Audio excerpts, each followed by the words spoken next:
Hollywood is helping to lead the charge to destroy the National Rifle Association while giving big-time money to the pro-gun control campaign. But if they want to take a stand against violence, they may want to look at their own material. A new study by the Conservative Parents Television Council finds a dramatic increase in the portrayals of violence on TV in recent years.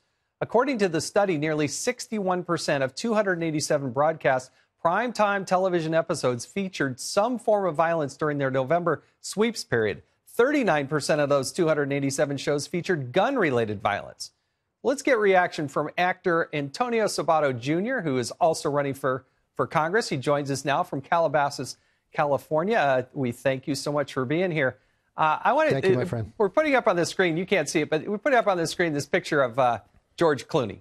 Mr. Clooney has been pretty aggressive about guns and his belief about gun control. Right. You think Hollywood's part of the solution here, or is Hollywood part of the problem?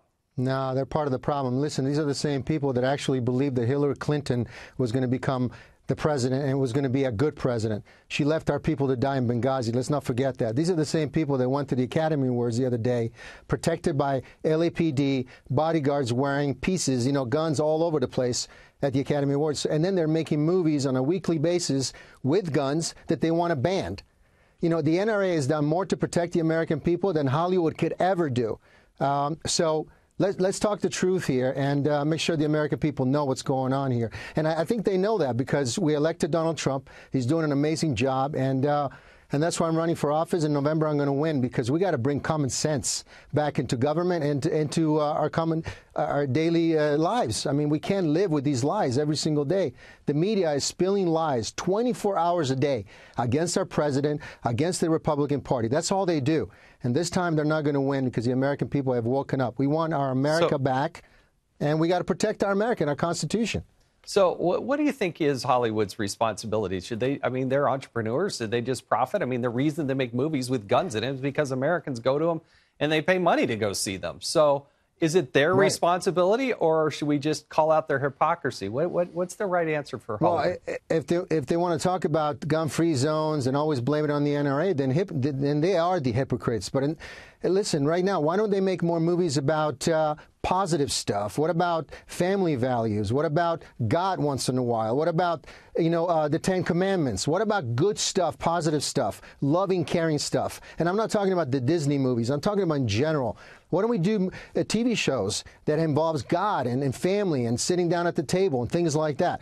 I urge them to do that. We got to come together and talk about the real stuff here. The problems are not the guns. The problems are the people who are pulling the trigger, like what we've seen in Florida. And then we keep voting these people who are our sheriffs, our people in government who cannot protect the American people. And this happened in Florida. So right now we have to educate people and tell them the truth.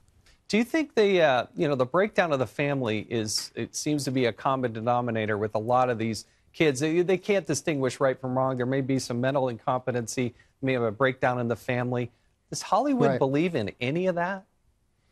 I don't know. Listen, we have so many issues right now. The opioids epidemic. People are addicted. Kids are addicted to medicated stuff, and that's really bad. People are not sitting around with their kids anymore and talking about what's going on in your life. Can I get to know you? Do you want to get to know me?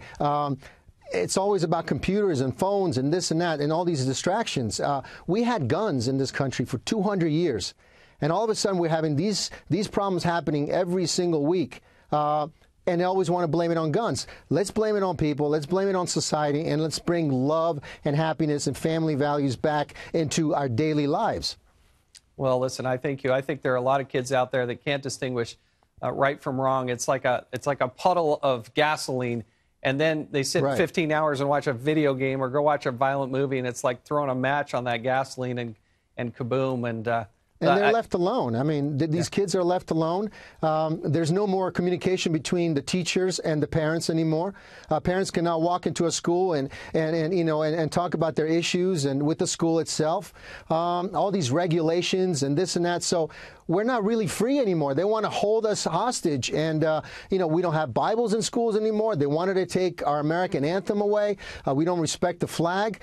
I'm fighting for what is right, and we gotta fight for the flag, and we gotta fight for this country. We have 26 beautiful amendments. We got to keep them there, and one of them is the Second Amendment. And Antonio Sabato Jr. from California, we thank you for joining us.